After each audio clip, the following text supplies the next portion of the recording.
Olá, estudantes do 7º ano. Neste vídeo vamos falar sobre conto.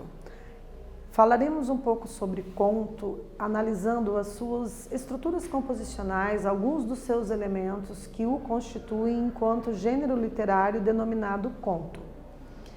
Começando com uma situação problematizadora. O conto é um texto narrativo? Será que é possível afirmar que sim ou que não? Vejam, no conto nós temos a presença de personagens e temos a questão do tempo, a dimensão temporal enquanto elementos composicionais da narrativa.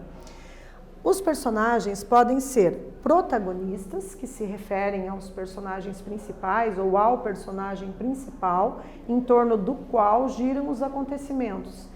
Então, toda a trama do enredo gira em torno desse personagem principal ou desses personagens principais, que serão ali os protagonistas ou o protagonista de um conto. Também nós podemos ter os antagonistas, né, em casos em que temos a presença de personagens que criam obstáculos para que o personagem principal, para que o protagonista não atinja os seus objetivos. Isso é comum também acontecer em contos quando há mais de um personagem.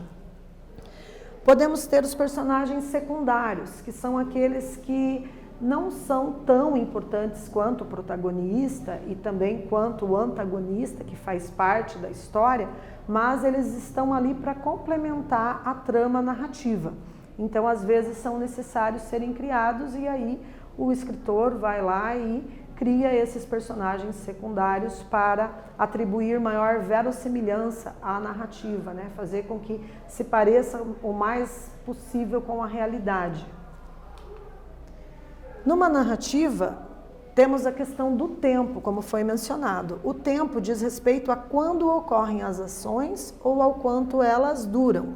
Esse tempo pode ser cronológico, que aí é medido pelo relógio ou pelo calendário, mas também pode ser um tempo psicológico, ou seja, como o personagem percebe a dimensão temporal no seu pensamento, né? Aí tem a ver com a dimensão emocional e afetiva do personagem, né? Como que ele percebe a passagem do tempo. Então temos esse tempo intitulado de tempo psicológico numa narrativa. Também outros elementos composicionais se referem ali ao narrador. Esse narrador pode ser em primeira pessoa, caso ele participe dos acontecimentos. Podemos ter um narrador em terceira pessoa, que é aquele narrador observador, que conta o que aconteceu com outras pessoas, né? Pode ser o que aconteceu com ele ou ela, né? A terceira pessoa ali do singular ou terceira pessoa do plural, o que aconteceu com eles ou elas.